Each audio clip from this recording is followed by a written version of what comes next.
what is like your perception, or you know, or your opinion about the Barcelona design front line, sea front line? Yeah. Well, maybe let me start with a brief account of what happened in Baltimore. Great. Yeah.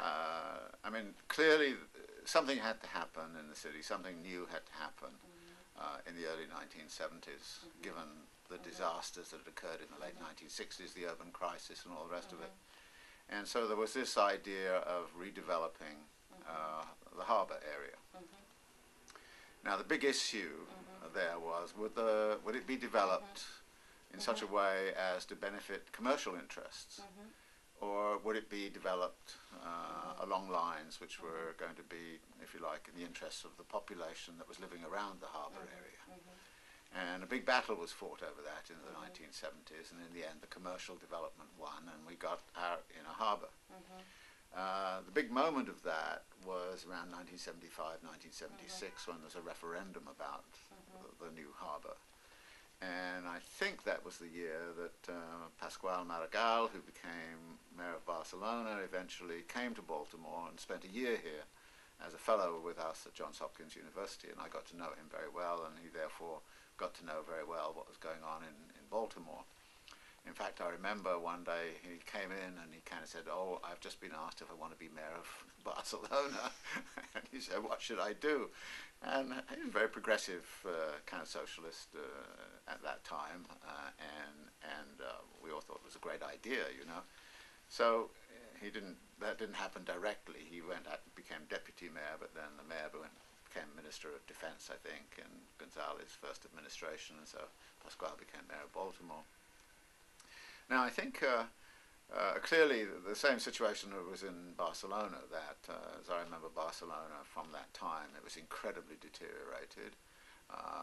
It was, you know, something had to happen, and I think that probably Pasqual took the idea that this sort of thing, the sort of thing that began to happen in Baltimore, would be a good idea there. My impression, and I'm not sure of this, my impression from my visits to Barcelona was that the first wave of regeneration, if you like, of the harbour was rather good. It created public spaces and did all those sorts of things that was, and it wasn't too commercial, as I recall, the first wave.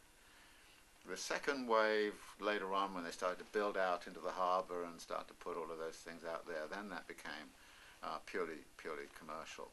And also, of course, the Olympic Games, I think, was something that he was passionately interested in getting there, because this was a way of making sure that Barcelona became a destination for international investment. It got the attention of the world.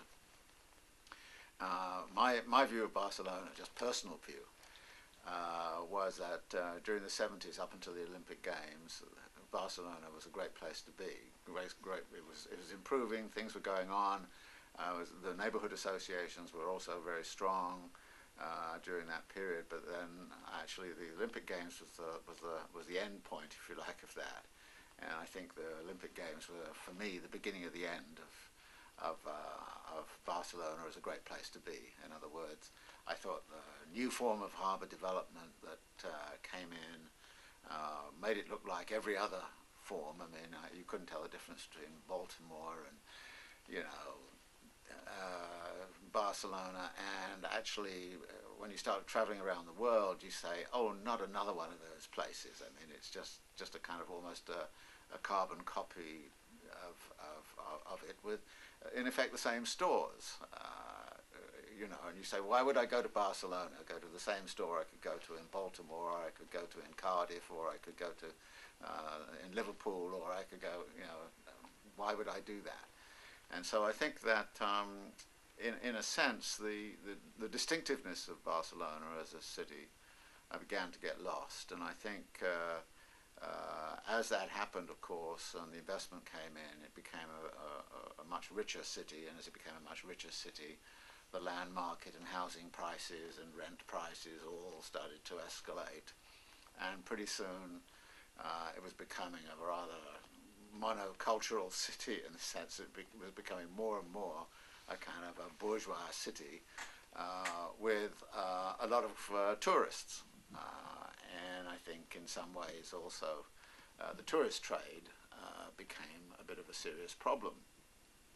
I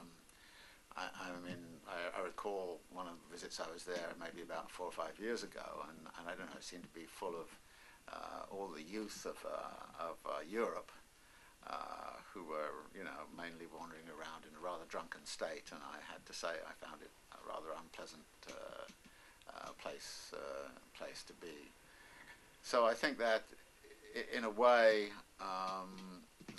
the conversion of, if you like, an urbanization project, which had, I think, a certain quality and a certain taste to it in initial phases, because Pasquale had, I think, a deep appreciation for architectural excellence, and I think tried to revive some of the architectural traditions of Barcelona. But then, bit by bit, it became sort of the famous architects and all that sort of stuff.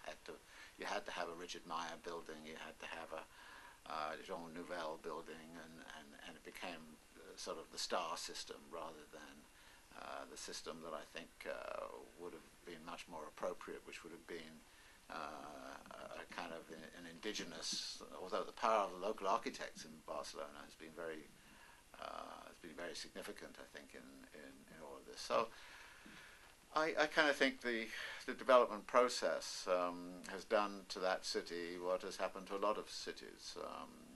New York, of course, is a classic case of Manhattan. It's impossible to find a place to live there unless you're, pretty well off.